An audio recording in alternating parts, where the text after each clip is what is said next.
How many carbohydrates do you need to eat at each meal? That really depends on your personal body type. There are three different body types: Vata, Pitta, and Kapha. Vata body types are long and lean.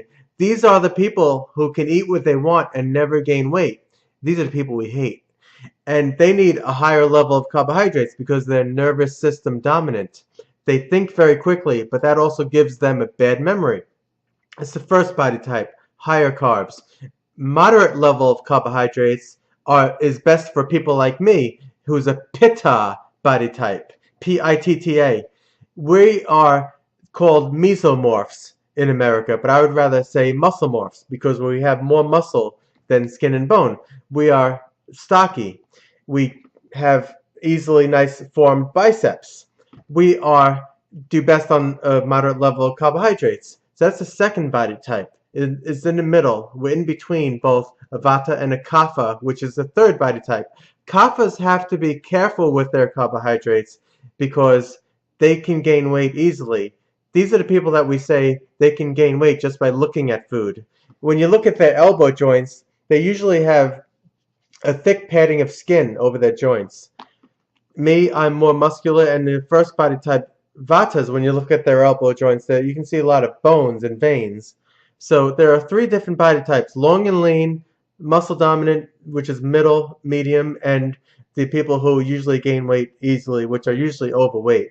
They're usually tall. These are the people with bad knees. They usually don't do well doing agility work at the gym because they have usually bad knees. They're very, very heavy. I can tell the three body types when I'm stretching somebody. The Vata body types, the first body type, which does best on a higher level of carbohydrates. When I grab their legs, they have really light bones. I almost rip their legs off like I'm eating a chicken bone. These people are very light, deceivingly light. Vatas are very good endurance runners because they just skip along the road and run forever. Me, a Pitta body type, if somebody was going to break into my car, I'd have to catch them before they got to the end of the road because then I'll run out of breath. I'm very fast, but I also run out of breath quickly. That's a Pitta body types are known for that.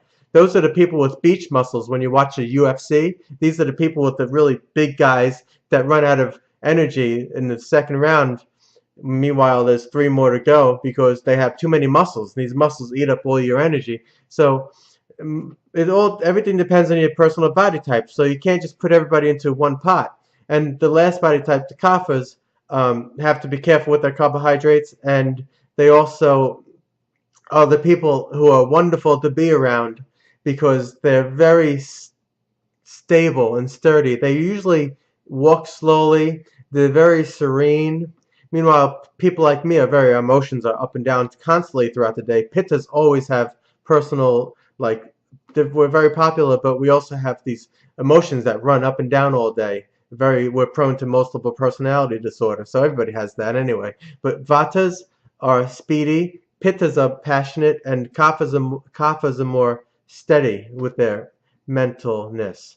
Like if you were talking to a Kapha, they're very same. Everything is one tone. It just goes very calm. These people are very calming to be around because that's how they are all the time. As opposed to a Pitta who's more like this. And the Kaphas on the Vatas, the first body type, who are nervous system dominant, they're like the women on the phone that go, and they're very quick with their minds. You have to write everything down when they're talking because they'll have good ideas, but they won't remember their ideas. So it really depends on the person's body type of who you're dealing with. You really need to know these body types. It gets to know people for who they are and what they're doing and all that stuff.